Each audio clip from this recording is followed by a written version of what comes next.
नमस्कार, मैं हूं संजय शर्मा। आप देख रहे हैं 4 PM न्यूज नेटवर्क। इतने दिनों से परेशान थे हम समझ नहीं रहे थे कि पाकिस्तान के सेना प्रमुख को तो ट्रंप साहब ने बुला लिया लंच पे, हमारे प्रधानमंत्री को क्यों नहीं बुलाया था। लेकिन आज उड़ीसा में प्रधानमंत्री जी ने कहा कि भाई जब वो कनाडा में थे तो ट्रंप साहब का फोन आया कि भाई यहाँ तक आए हो तो लंच करते हुए चले जाओ। जैसे हमारे रिश्तेदार होते हैं कि पड़ोस वाले के यहाँ तक आए तो हमारे यहाँ भी खाना खाते हुए चले जाओ। लेकिन प्रधानमंत्री जी ने कहा कि नहीं, मुझे भगवान जगन्नाथ की धरती पर जाना है, इसलिए मैंने ट्रंप साहब को मना कर दिया। हालांकि ट्रंप साहब की प्लानिंग होगी कि मुनीर साहब को और मोदी साहब को एक ही जगह खाना बिठा लें। लेकिन प्रधानमंत्री जी को भगवान जगन्नाथ की धरती पर आना था, इसलिए मना कर दिया। ये उन्होंने आज बताया उड़ीसा में। अब मैं बड़ा परेशान, मैंने अभय दुबे जी से पूछा कि क्या भगवान जगन्नाथ जी ने ये कहा था कि बुधवार को बृहस्पतिवार को 2:40 पर ही आना है। मैंने ट्रंप साहब का खाना खाते अगले दिन आ जाते भगवान जगन्नाथ जी की धरती पे। भगवान जी का आश्रम तो 365 दिन 24 घंटे खुला रहता है। धरती पे पूरी उड़ीसा उनकी धरती है, कभी भी आ जाते हैं। प्रधानमंत्री जी ऐसे टुकड़ों टुकड़ों में खेल क्या कर रहे हैं। अमेरिका की जानकारी टुकड़ों टुकड़ों में की दी जा रही है, हकीकत क्या है।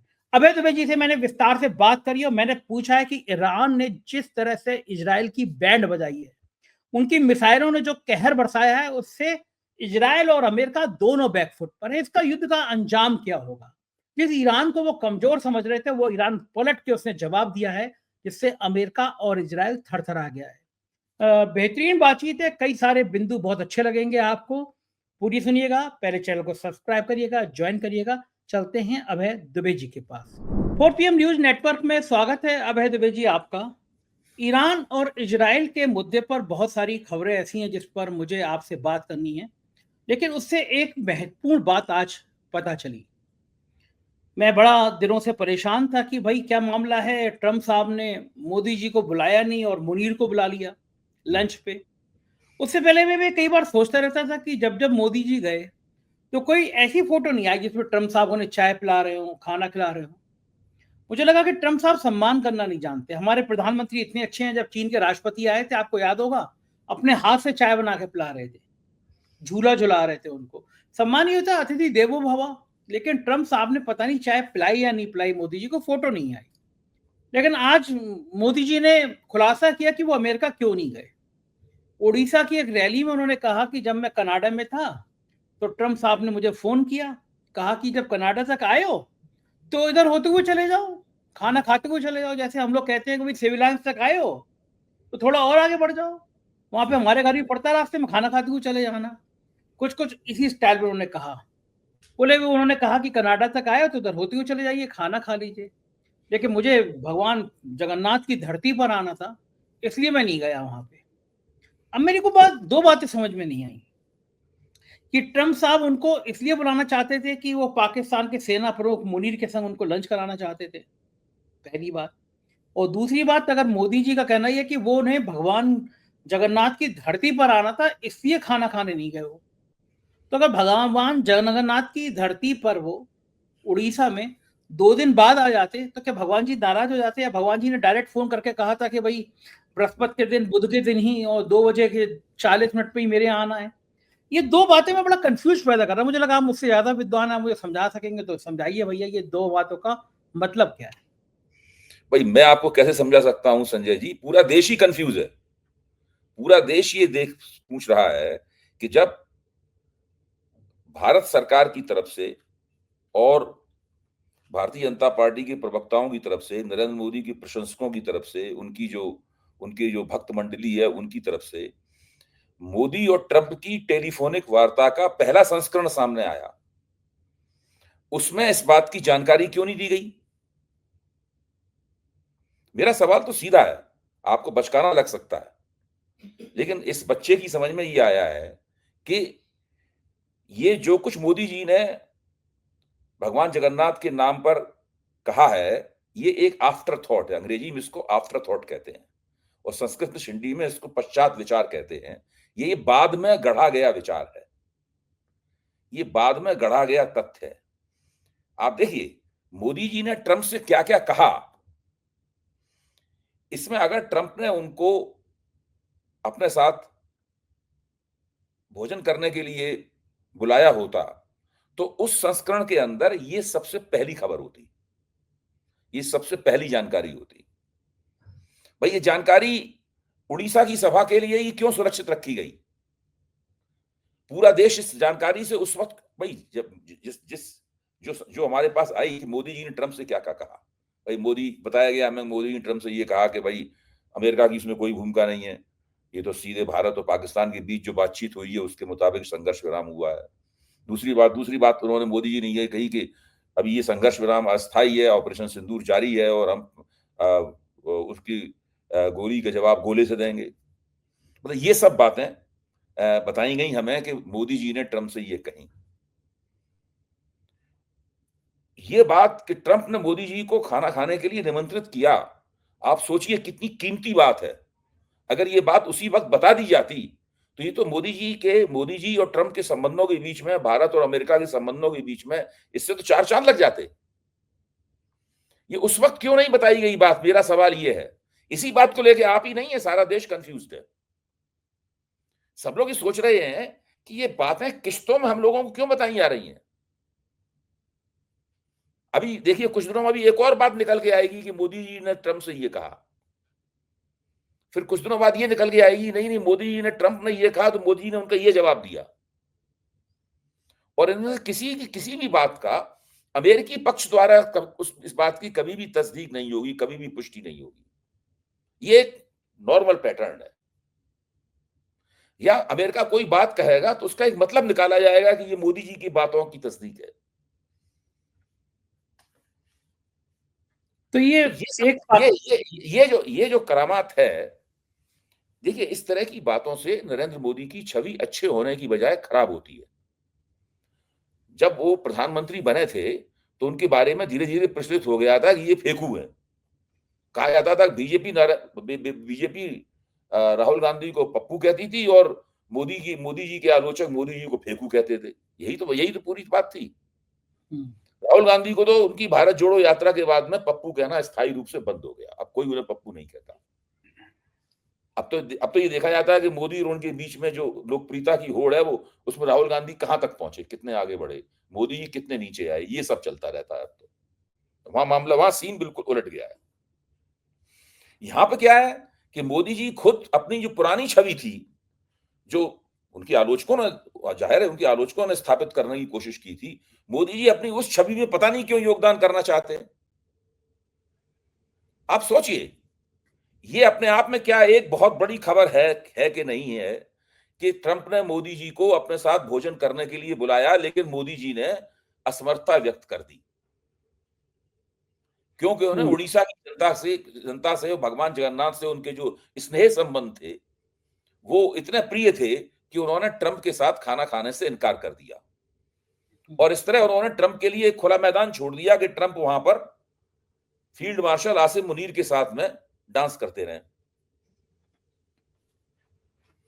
आप सोचिए ना इस बात को पूरा।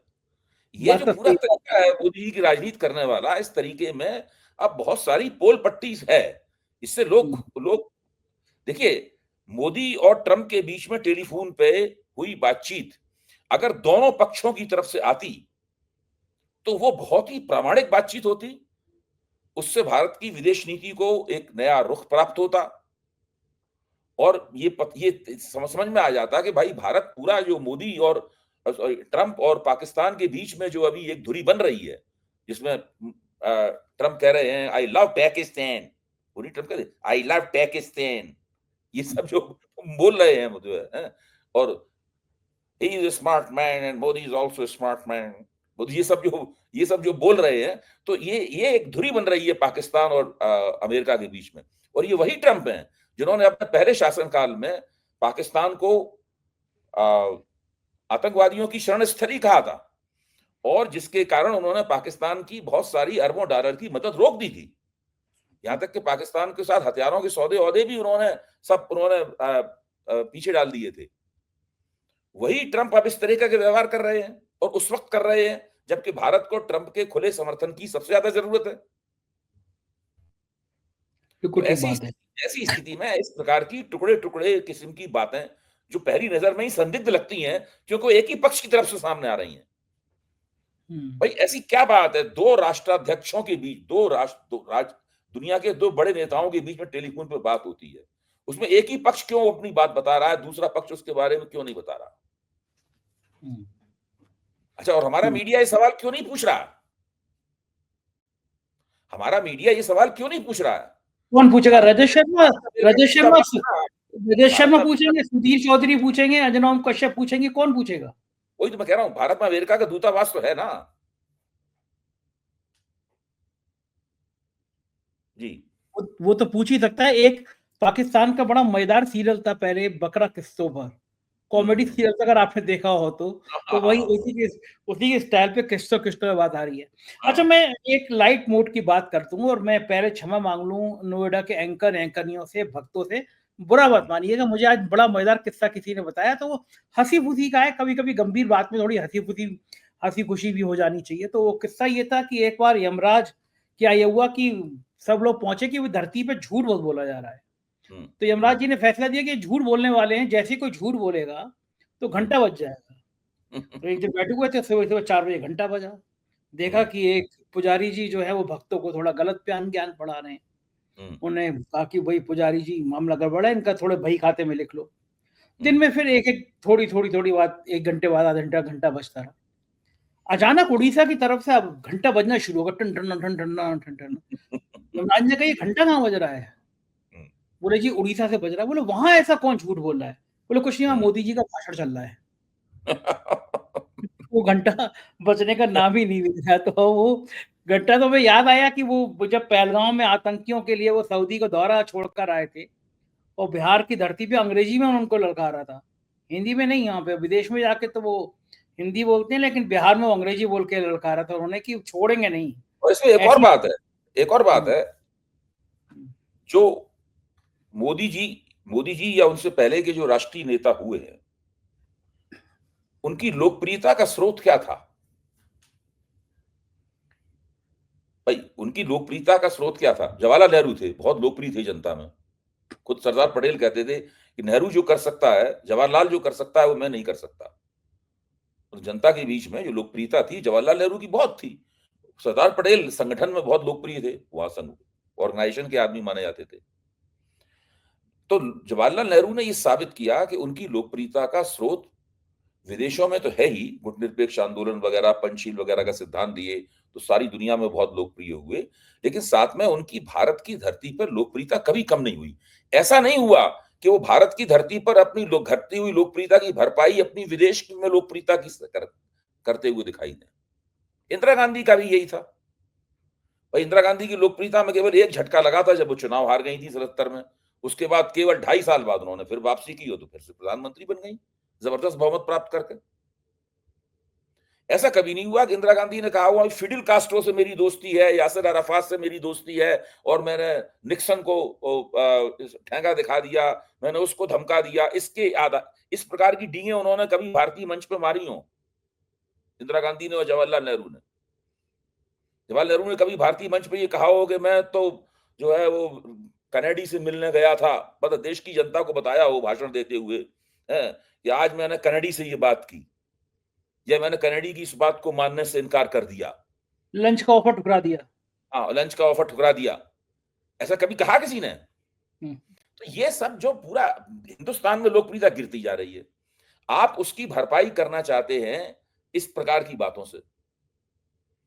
देश की जनता को इस प्रकार की बातों में कोई दिलचस्पी नहीं। देश की जनता उनसे एक सवाल पूछ रही है लगातार। वो सवाल पता नहीं, मोदी जी उस सवाल को सुनते हुए भी अनसुना कर रहे हैं। वो सवाल सीधा सीधा ये है कि जब भारत और पाकिस्तान के बीच संघर्ष विराम हुआ तो उसकी जो घोषणा है वो ट्रंप ने पहले क्यों की, और आपने अपने मुखारविंद से अपने दोस्त की इस बात का खंडन क्यों नहीं किया? ये सवाल है। ये मोदी जी को सुनाई पड़ता रहेगा, वो कितना भी न सुनने की एक्टिंग करते रहे। तो आप जो कह रहे हैं ना आज कि वो सुनाई पड़ता रहेगा, इसीलिए तो वो संसद का विशेष सत्र नहीं बुला रहे हैं। कितने दिनों से डिमांड चल रही है कि भाई बड़ा सेंसिटिव मुद्दा है ये, तो पहलगाम के बाद भारत और पाकिस्तान के रिश्तों को लेकर बात होनी चाहिए, संसद में बात होनी चाहिए। लेकिन वो सत्र इसीलिए नहीं बुला रहे हैं कि ये आवाज जो है कानों में गूंजेगी। डॉक्टर डैंग की इस थप्पड़ की गूंज तुम्हें 100 साल तक सुनाई पड़ेगी। अनुपम खेर का डायलॉग था ना, आज मुझे वो डायलॉग सारे याद आ रहे हैं। एक्चुअली मैंने आपको स्वेटर पहने देखा ना, तो मुझे मुझे वो सारे डायलॉग कि आप पहाड़ पे कहीं बैठे हुए हैं, इसीलिए आज आप इतनी अच्छी-अच्छी बातें कर रहे हैं मेरे को। तो इसीलिए मुझे सारे पिक्चर के डायलॉग याद आ रहे हैं। एक इज़राइल को लेकर एक खबर आई है, हमारे आयुष जी ने भेजी है हमारी टीम के। चीन के 3 कार्गो विमान मिड एयर ट्रांसपोर्टर बंद करके ईरान पहुँच गए हैं। इससे आशंका जताई जा रही है कि चीन ने इज़राइल-ईरान युद्ध में एंट्री कर ली है। फ्लाइट राडार 24 के डेटा के अनुसार 14 जून से अब तक कम से कम 5 बोइंग 747 विमान चीन के उत्तरी भागों से बढ़कर ईरान की ओर चले गए हैं। हिजबुल्लाह ने भी ईरान का साथ देने की घोषणा कर दी है। युद्ध में चीन और रूस ईरान के पक्ष में आ गए हैं। रूस के राष्ट्रपति ने अमेरिकी राष्ट्रपति को इजराइल ईरान युद्ध में ना कूदने की चेतावनी दी है। कहा है अमेरिका जंग में कूदा तो रूस और चीन का भी ईरान से सीधा सीधा हम लोग खड़े हो जाएं उनके साथ में। और ईरान ने इजराइल के वीशेरवा शहर पर शुक्रवार सुबह बैलिस्टिक मिसाइल से हमला किया। टाइम्स ऑफ इजराइल के मुताबिक मिसाइल माइक्रोसॉफ्ट ऑफिस के नजदीक गिरी, माइक्रोसॉफ्ट ऑफिस भी तबाह हो गया। ईरान ने जिस तेजी से हमले शुरू किए हैं, उससे मुझे लगता है इजराइल और अमेरिका की थोड़ी घिग्गी बंध गई है।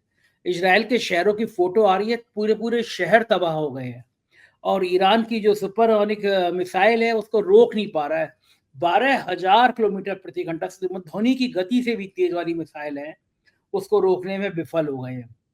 समझ में आ रहा है कि ईरान इतने सालों से क्या तैयारी कर रहा था। हमारे नेता, हमारे प्रधानमंत्री जी अगर भाषण छोड़कर टेक्नोलॉजी पे लगे होते, तो चाइना जिस तरह से पाकिस्तान की मदद कर रहा था, हमारे पास भी अगर 2-4 मिसाइलें ऐसी अपनी होती, तो पाकिस्तान से सरेंडर करने के लिए, खुद को सरेंडर करने के लिए, युद्ध विराम करने के लिए, सीज़ फायर करने के लिए, जो भी शब्द आप इस्तेमाल करें, वो ना होते और कांग्रेस को मजाक उड़ाने का मौका नहीं मिलता, नरेंद्र सरेंडर। तो ये इजराइल, अब लग रहा है इजराइल को बहुत बड़ी गलती कर गया और ईरान के राष्ट्रपति तो बिल्कुल छा गए। 82-86 साल के एक आदमी, अपनी हिम्मत के संग उसने दुनिया की बड़ी ताकतों को ठेंगा दिखा दिया और दिखा दिया कि तुम्हारा गुरूर, तुम्हारा घमंड हमारी मिसाइलों के सामने कुछ नहीं है। देखिए, इसमें 2 बातें हैं। पहली बात तो ये है कि मैं ये मानने को तैयार नहीं हूँ कि अमेरिका को ये नहीं पता था कि ईरान के पास कौन-कौन सी मिसाइलें हैं और उनकी संख्या क्या है और किस मिसाइल की क्या क्वालिटी है, क्या खूबी है। कौन-सी मिसाइल इज़राइल का जो आयरन डोम है, यानी जिससे वो अपने ऊपर होने वाले मिसाइल आक्रमण को बीच में ध्वस्त कर देता है। उस कौन-सी मिसाइल उस आयरन डोम को तोड़ सकती है, कौन-सी मिसाइल उस आयरन डोम से टकरा कर गिर जाएगी। मेरा मानना था कि ये सब बातें डोनाल्ड ट्रंप को पता थी और चूंकि डोनाल्ड ट्रंप को भी पता थी, इसलिए नेतन्याहू को भी पता थी। क्योंकि दोनों, हम जानते हैं कि पश्चिम एशिया में इज़राइल जो है वो अमेरिका की कठपुतली है। इसको अंग्रेजी में कहते हैं प्रॉक्सी है इज़राइल। और अमेरिका हथियार देता है, तमाम अरबों-अरबों डॉलर देता है, उससे इज़राइल का काम चलता है। मोटी बात ये। तो ये सब बातें तो इनको पता थी। इन्होंने ये आकलन ज़रूर थोड़ा गलत कर लिया होगा कि उन्होंने ये आकलन ज़रूर गलत कर लिया होगा कि उन्होंने शायद सोचा होगा कि जब इज़राइल ने हमला किया, वो जो भयानक किस्म का हमला, उसके बाद में ईरान की हिम्मत टूट जाएगी और वो हिल जाएगा अपनी तरफ से। तो इसमें ईरान की हिम्मत की दाद देनी पड़ेगी कि उसने उस हमले के बावजूद वो टिका रहा और वो लगातार जवाब दे रहा है उनको। दूसरी बात, जहाँ पे इनको आकलन में गलती हुई वो चर्चा मैं करना चाहता हूँ। आकलन में गलती उनको ये नहीं लगा, ये पहले से इन्हें नहीं अंदाजा था कि इतनी शीघ्रता के साथ में दुनिया में शक्तियों का संतुलन और समीकरण बदल जाएगा इस हमले के बाद। अब स्थिति आज क्या है कि ईरान के साथ चीन हो गया है। आपने इतने अभी तथ्य बताए हैं, सब लोग अब इन तथ्यों को जानते हैं, सब नेट पे सारे तथ्य उपलब्ध हैं कि किस तरीके से चीन के जो कार्गो विमान हैं, यानी मालवाही विमान जो हैं, वो वहां पर लगातार खुफिया तौर पर उतर रहे हैं और इस तरह उतर रहे हैं ताकि दूसरे देशों की रडार उनको न पकड़ पाए। मालवाही विमान उतरेगा तो उसमें माल ही होगा। इस वक्त कौन सा माल होगा वहां पे? कोई कोका कोला की बोतलें थोड़ी ना होंगी उसके अंदर। हथियार होंगे, गोला बारूद होगा, मिसाइलें होंगी, यही सब होगा, ड्रोन होंगे, यही सब तो होगा वहां पर। तो लगातार चीन लगातार उसको अपने हथियार दे रहा है ईरान को, और ईरान के पास पैसा बहुत है। ईरान दबा के चीन के हथियार दिख रहे हैं वहां पे। अच्छा, अभी तो देखिए टर्की ने सपोर्ट नहीं किया है चीन को। टर्की जो है वो दुनिया में हथियार बनाने वाली एक बहुत बड़ा देश है।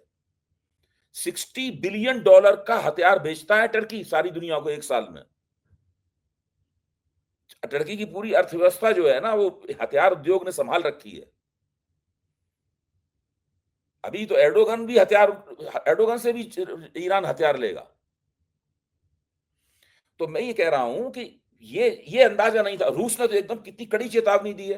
रूस ने कहा कि अगर आपने सेना लेके आप उतरे तो एक पल में सारी स्थिति बदल जाएगी, ये सब नहीं बर्दाश्त किया जाएगा, मामला कुछ का कुछ हो जाएगा। उधर नॉर्थ कोरिया भी अपनी सैनिक शक्ति के लिए जाना जाता है। आप भले उसका कितना भी मजाक उड़ाइए, उसके बारे में ये तक कहा जाता है कि उसके पास एटम बम भी है, क्या बताता नहीं है। मतलब तो वो घुस बिल्कुल तानाशाही है, घुस कोई सकता नहीं है वहां पे, तो आयरन कर्टेन लगा हुआ है वहां, तो घुस कोई सकता नहीं है। उसने कह दी कि हमारी सेना बिल्कुल तैयार है ईरान का समर्थन करने के लिए। अच्छा, अब जैसे जैसे ये लड़ाई लंबी होगी, वैसे वैसे वे इस्लामिक देश जहां अमेरिका ने अपने अड्डे बना रखे हैं, मध्य पूर्व में अमेरिका ने बहुत अड्डे बना रखे हैं, वे इस्लामिक देश भी पुनर्विचार करेंगे भाई कि ईरान को वैसे अकेला कैसे छोड़ देंगे। आखिरकार वो इस्लामिक क्रांति का देश है। तो ये सब इनको अंदाजा नहीं था कि मामला इतना इतना बदल जाएगा। इसीलिए ट्रंप ने और उनके रणनीतिकारों ने 15 से 20 दिन का टाइम लिया है कि हम इस टाइम में सोचेंगे भाई क्या किया जाए इसमें। ये जो युद्ध है, ये जो लड़ाई इजराइल ने छेड़ी है, क्या इजराइल को समझ में आ रहा था कि जो गाजा पे वो पिछले एक लंबे समय से मासूमों को कत्ल कर रहा था, बच्चे तड़प रहे थे, उनकी दवाएं नहीं जा पा रही थी, उनका खाना नहीं जा पा रहा था। कहा जाता है ना, ऊपर वाले की आवाज, लाठी में आवाज नहीं होती। आज इजराइल को क्या समझ आ रहा है जब उसके शहर के शहर उजाड़ होते चले जा रहे हैं? जो घमंड था, जो गुरूर था कि हम ईरान को बस 2 दिन में 3 दिन में खत्म कर देंगे, ये संतुलन अमेरिका और इजराइल के साथ खड़े होने के बावजूद ईरान इतनी मजबूती से खड़ा हुआ है। ये क्या पूरी दुनिया को एक नए सिरे से संकेत दे रहा है कि अब अमेरिका की दादागिरी नहीं चलेगी? देखिए, नेतन्याहू जो हैं, वो भ्रष्टाचार के आरोपों का सामना कर रहे हैं इजराइल में। जिस दिन वो सत्ता से हटे उस दिन वो जेल में नजर आएंगे, इतने ज्यादा भ्रष्टाचार के उनके ऊपर आरोप है। और इजराइल की दो जो कट्टरपंथी पार्टियां हैं वो ये मानती हैं कि पश्चिम एशिया और फिलिस्तीन का पूरा इलाका ये ईश्वर के आदेश के मुताबिक, यहूदियों का जो ईश्वर है उसके आदेश के मुताबिक इजराइल का है, और उनके साथ कोई समझौता करने की जरूरत नहीं है। उन दोनों कट्टरपंथी नेताओं के समर्थन पर नेतन्याहू की सत्ता टिकी हुई है। जिस दिन नेतन्याहू उन कट्टरपंथी नेताओं की बात मानने से इनकार कर देंगे, उस दिन उनकी सरकार गिर जाएगी और वो जेल चले जाएंगे। तो वहां पूरा समीकरण इजराइल का ये है। तो अपने आप की सरकार गिराने से बचाने के लिए और जेल जाने से बचाने के लिए नेतन्याहू के लिए जरूरी था कि वो गाजा के ऊपर अत्याचार करते। उन्होंने गाजा के ऊपर बहुत ज्यादा अत्याचार किए। फिर उनकी समझ में आया कि ये मामला, अगर हम इतने ज्यादा अत्याचार करेंगे तो ये बात हमारे खिलाफ चली जाएगी। तो तब तो उन्होंने अपने कट्टरपंथी दोस्तों के दूसरे आदेश को उन्होंने माना और ईरान के ऊपर हमला कर दिया। तर्क ये दिया कि ईरान का जो एटमी प्रोग्राम है उस प्रोग्राम को मैं नष्ट कर देना चाहता हूं, ये उन्होंने तर्क दिया। उस वक्त ट्रंप में और ईरान के बीच में एटमी मुद्दे के ऊपर एक समझौता वार्ता चल रही थी। इजराइल ने उस हमला कर दिया। अब इजराइल की निंदा करने की बजाय ट्रंप ईरान को अल्टीमेटम दे रहे हैं कि आप फटाफट समझौता वार्ता पर दस्तखत कीजिए। अयातुल्लाह खामेनी का कहना यह है कि हम गन पॉइंट पे कोई काम नहीं करते। उन्होंने मना कर दिया उसको, तो वो समझौता वार्ता भी उनकी लटक गई। अब इसमें पाकिस्तान और भारत जैसे दोनों देश जो हैं इस चक्कर में फंस गए हैं, अमेरिका के सपोर्ट के चक्कर में। जनरल मुनीर खाना तो खाया है उनके साथ में, लेकिन वहां पर ट्रंप ने कहा है कि खाना तो खा रहे हो लेकिन हमें तुम्हारे यहाँ एक फौजी अड्डा बनाना है जहां से हम ईरान के ऊपर स्ट्राइक लॉन्च कर सकें। अब जनरल मुनीर इसका समर्थन नहीं कर सकते। इसी तरीके से भारत भी कब तक, आप सोचिए कब तक वो अमेरिका की इस प्रकार, अमेरिका और इजराइल की एक सीमा के बाद भारत को भी इनका समर्थन बंद करना पड़ेगा। कितने भी मोदी जी इजराइल से विचारधारात्मक रूप से प्रभावित हो, कितना भी डोनाल्ड ट्रंप की दोस्ती में दीवाने हुए जा रहे हो, एक तरफा प्रेम हो, वन साइडेड लव की स्टोरी है पूरी। ये love story one sided love की स्टोरी है, इसमें एक आदमी एक तरफा प्रेम करता है और दूसरा उसकी लगातार उपेक्षा करता रहता है। ये चल रहा है मोदी और ट्रंप के बीच में। तो लव और हेट की हो गई यहाँ इस तो। चक्कर में ये दोनों, भारत और पाकिस्तान भी इस चक्कर में फंस गए हैं। और मोदी जी की तो इतनी बेइज्जती हो रही है इस पूरे मामले में, मोदी खुद भी सोचते होंगे कहाँ फँस गए। उनके सलाहकार भी उनके विदेश नीति संबंधी सलाहकार भी सोचते होंगे वही मोदी जी मौका दें, हम अभी ट्रंप को, अमेरिका को, दोनों को ठोक दें। शानदार वाकई में बयान निकल बहुत के आएगा भाई, जितने विदेश नीति चलाने वाले फॉरेन अफसर हैं, वो ठोक देंगे बढ़िया बयान देके हमको। वो बयान बिल्कुल मोदी ठीक, जी देने नहीं दे रहे हैं। तो मसला बिल्कुल ये ठीक है कह पूरी रहे हैं। मैं कहीं पढ़ रहा था कि दुनिया की बड़े-बड़े जो राष्ट्र हैं, उनकी सत्ता पागलों के हाथ में है। मुझे तो बड़े-बड़े राष्ट्रों के जो राष्ट्राध्यक्ष हैं, वो वाक़ई में इस लाइन को सही चिरतार्थ करते हुए नज़र आ रहे हैं। उनकी हरकतें एकदम पागलों जैसी हो रही हैं, मतलब किसी भी मुल्क पे आपको ख़्याल आता है और इज़राइल के प्राइम मिनिस्टर क्या कह रहे हैं, मेरे बेटे की शादी रुक गई। मतलब उनको लग रहा है कि बेटे की शादी नहीं हो पा रही हमले में, नहीं, इतना आप बड़ा एहसान। एक बात सोचिए, 3 देश देखिए आप, पाकिस्तान, ईरान और इज़राइल। आप इन तीनों देशों को देखिए। इन तीनों देशों के जो हुक्मरान हैं, वो अपने-अपने देश में काफ़ी अलोकप्रियता का सामना कर रहे हैं। ईरान के राष्ट्रपति अली खमैनी भी बहुत ज़्यादा इस युद्ध से पहले लोकप्रिय नहीं थे। उनके खिलाफ भी बहुत एंटी इनकम्बेंसी वहाँ जमा हो चुकी थी। पाकिस्तानी सेना की प्रतिष्ठा बिल्कुल ठंडी पड़ चुकी थी पाकिस्तानी समाज में, और शहबाज शरीफ की तो कभी कोई प्रतिष्ठा रही ही नहीं, वो तो उसको प्रतिष्ठा मानना ही बेकार है। और इधर आप इज़राइल का मैंने बताया आपको, आपको ईरान का पाकिस्तान का बताया, और इज़राइल का मैंने बताया ही आपको कि नेतन्याहू की क्या हालत है, कि उनकी तो जेल जाने की नौबत है। तो इन तीनों देशों के लिए किसी न किसी तरह युद्ध का सहारा लेना अनिवार्य था। इसीलिए जनरल आसिम मुनीर ने वो इंजीनियरिंग की, पहलगाम वाली घटना अंजाम दी, हैं? इज़राइल ने ईरान के ऊपर हमला कर दिया। तो युद्ध के ज़रिए ये तीनों अपनी सत्ता में दोबारा काबिज़ हो गए। तो जो लोग सत्ता खोने के भय से असुरक्षित हुक्मरान जो होते हैं, वो इस प्रकार की हथकंडेबाज़ी करते हैं, अपने देश की अर्थव्यवस्थाओं का कबाड़ा करते हैं, मासूम जनता की, उनके देश की और दूसरे देशों की मासूम जनता की जान जाती है, विश्व शांति खतरे में पड़ती है। और जो डोनाल्ड ट्रंप हैं, उनकी सत्ता असुरक्षित तो नहीं है, लेकिन वो एक इलेक्टोरल ऑटोक्रेट के रूप में उभर आए हैं, यानी चुनकर आया हुआ नेता जो निरंकुश शासक बन जाता है, ऐसे रूप में उभर आए हैं। तो वो इन सब चीजों के अंदर उनको मजा आ रहा है। वो इसके जरिए मेक अमेरिका ग्रेट अगेन, मागा का एक दूसरा पक्ष जो है वो लोगों के सामने लाना चाहते हैं। इस तरीके से पूरा मामला हो रहा है। युद्ध में इजराइल को रोज 17.32 अरब रुपए का नुकसान हो रहा है। उसकी जीडीपी को काफी माइनस में नीचे आने की उम्मीद है, घाटा हो रहा है। यानी इजराइल की स्थिति जो है वो आर्थिक रूप से भी बहुत गड़बड़ा रही है। कब तक सहन कर पाएगा आर्थिक रूप से इतना खराब हाल? मेरे ख्याल से इसकी चिंता नेतन्याहू को ज्यादा नहीं है, क्योंकि वो जानता है कि जो कुछ भी कमी होगी वो अमेरिका को देनी पड़ेगी। भाई वो तो अमेरिका का पिट्ठू है ना, हम्म। और इजराइल का पूरा वजूद अमेरिका पर निर्भर है। इजराइल के जरिए अमेरिका पूरे मध्य एशिया के अंदर अपनी चौधराहट जमाना चाहता है। ट्रंप पूरे मध्य एशिया को अपनी चौधराहट को दोबारा याद दिला रहे हैं। तो इजराइल का जो जीडीपी को जो ठेस लगी है, वो कहेंगे भाई, नेतन्याहू कहेगा भाई दो पैसे, तो अमेरिका के खाते से निकल के आएगा पैसा। मुझे लग रहा है कि ये मोदी जी की ये हालत देखकर बीजेपी के जो नेता हैं, विधायक हैं, उनको गुस्सा बहुत आ रहा है। मैं उसका उदाहरण बताऊं कि एक विधायक है राजीव सिंह, भारतीय जनता पार्टी के उत्तर प्रदेश के विधायक, वंदे भारत ट्रेन में बैठे हुए थे। विधायक जी जैसे ही चढ़े, वो पड़ोस वाली विंडो वाली सीट से बोले हटो यहाँ से, मुझे, मैं विधायक हूँ, बैठा हूँ। तो उसने कहा भाई ये तो सीट मेरी है। अरे बोले मैं विधायक हूँ, तुम समझ में नहीं आ रहा? गुस्सा तो शायद मोदी जी की ट्रम्प को लेकर चल रहा होगा, बीजेपी के लोग, मैं अनुमान लगा रहा हूँ कि और की तो गुस्सा होगा नहीं, विधायक है तो काय का गुस्सा, उनको लग रहा होगा नेता का अपमान हो रहा है।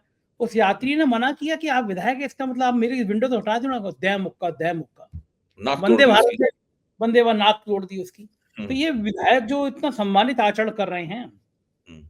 इसी वजह से कर रहे होंगे, गुस्सा बहुत आ रहा होगा उनको। बहुत बहुत शुक्रिया अभय जी, आपने इतना समय दिया मुझे। थैंक यू सर, जी। Thank you. तो ये थे अभय दुबे जी।